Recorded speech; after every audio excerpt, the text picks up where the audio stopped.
What is the best Mercedes-AMG car ever made? Well, in this video, I'm going to tell you. As you know, AMG is Mercedes' in-house tuning department, just like BMW's M division. They take the latest Mercedes models and pump them full of mechanical steroids. AMG has been making fast Mercedes since 1967. And here is my pick of the best 15 AMGs ever. Anyway, I'm Matt Watson, and you're watching CarWow. Buying a new car? Then head to CarWow, and my team will help you find your next car at a fair price. CarWow, your one-stop car buying comparison site.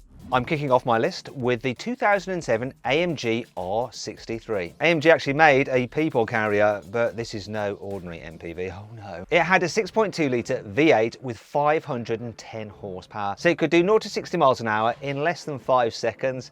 Despite that, Mercedes only sold a few hundred of them, so they're one of the rarest AMGs ever, which is why it goes on my list. How cool would it be to do the school run in one of these at breakneck speeds? Next up is the Red Pig. It sounds like a cartoon character, but it's actually a tuned AMG 300 SEL from the 70s. The 300 SEL was a proper luxurious saloon, but AMG threw away all the leather and the wood and crammed in a 6.8 litre engine with almost 430 horsepower. Then they took it to a 24-hour race at the Spa track in 1971. It beat all the cars in its class and came second overall, which is pretty incredible really when it's a car that basically started life as a limousine.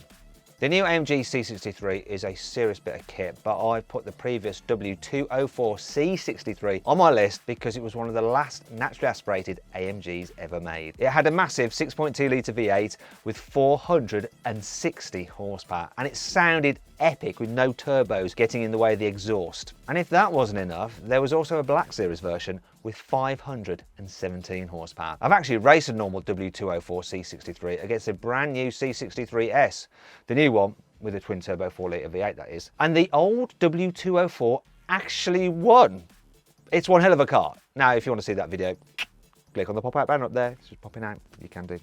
Next on my list is the AMG 300e Hammer, and not just because it has the coolest name ever, the Hammer. You see, this menacing saloon was one of the fastest four-doors ever when it came out in the late 1980s. It had a 6 litre naturally aspirated V8 with 385 horsepower, and it could do more than 190 miles an hour. Now that's faster than a Ferrari Testarossa could do, and I love how mean it looks. It's like a cross between the Batmobile and a Rubik's Cube.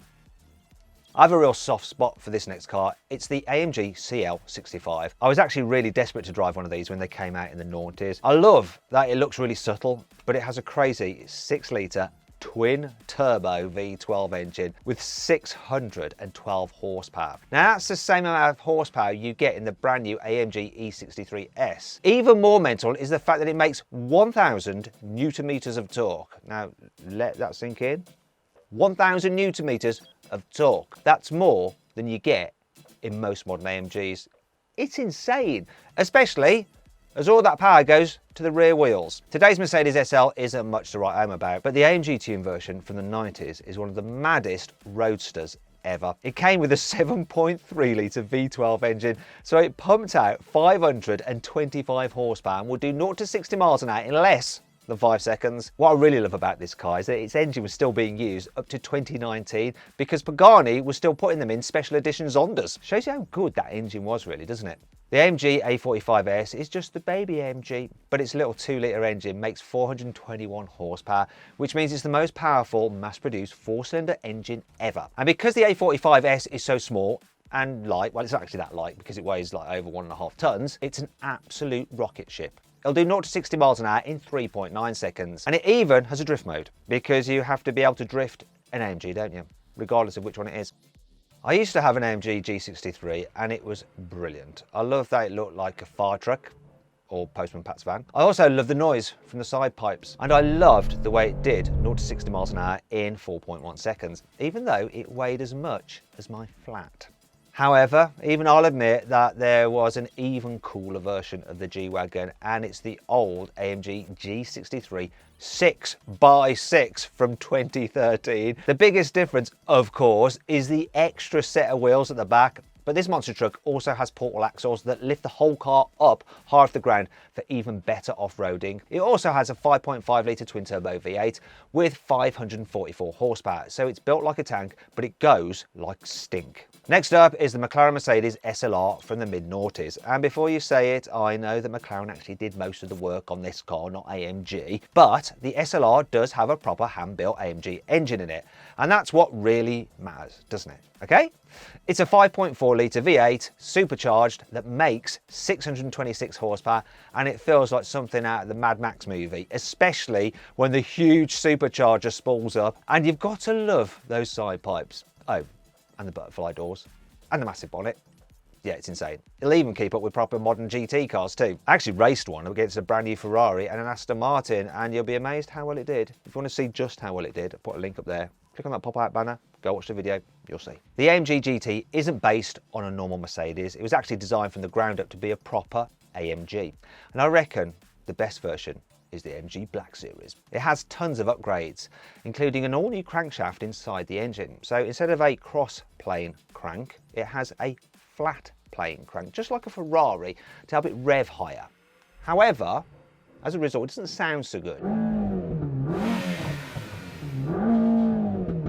Oh dear. Still, it makes more power. In fact, it makes 730 horsepower, which means it's the most powerful V8 engine Mercedes has ever put into a road car. And all those wings and splitters aren't just for show either. They've been nicked straight from the GT3 racing car, and they give you 400 kilograms of downforce at 155 miles an hour. That's like carrying a small cow in the boot.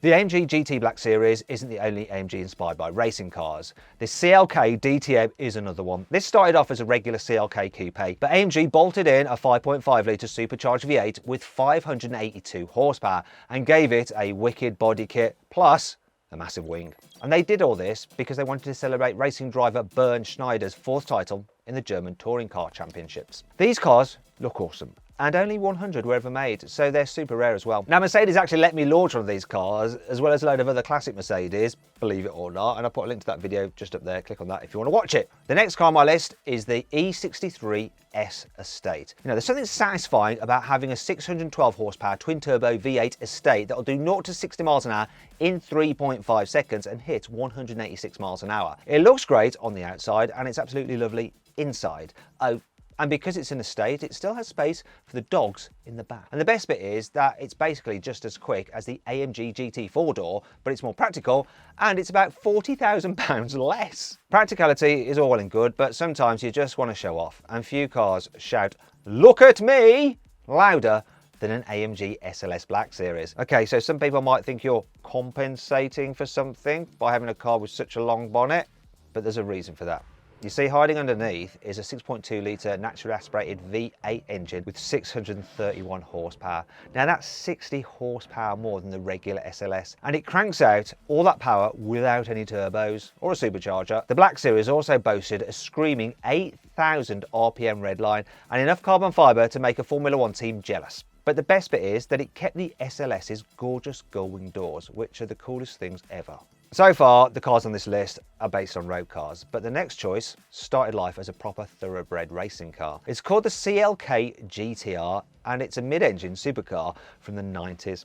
Mercedes wanted to race it, but first they had to sell 25 road-going versions to qualify.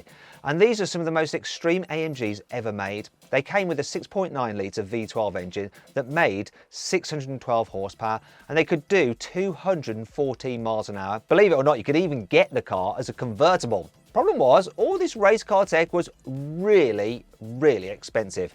The CLK GTR cost more than £1 million when it was new. And despite that, it still came with the same brake lights as a regular CLK. Finally then, we come to the big one, and the #1 AMG on my list. Yes, you've guessed it, it's the AMG 1. It's basically a Formula One car with a roof and a passenger seat. And that's not just the usual marketing nonsense either. It actually comes with a real Formula One engine. It's a tiny little 1.6 litre V6, but it makes 759 horsepower. And if that's not enough, there's also 4 electric motors that crank the power up to between 1,050 and 1,250 horsepower. That puts it in the same league as cars like a Bugatti Chiron. But the AMG 1 is much lighter than that car. It weighs about 700 kilos less than the Bugatti, so it should be even faster. It's actually a pretty incredible machine. I can't wait to drive one. Unfortunately, they're all sold out, so tough luck if you fancied one. I hope you'll enjoy the video. If you did, please give it a like. Let me know what your favourite AMG is in the comments below. Now, if you click on those windows there, you can watch some drag races involving AMGs. And if you click on that box there, you can sign up to the CarWow newsletter. And I'll keep you updated with all the latest car news and reviews in between these video uploads. It's completely free and you can unsubscribe at any time. Thanks for watching.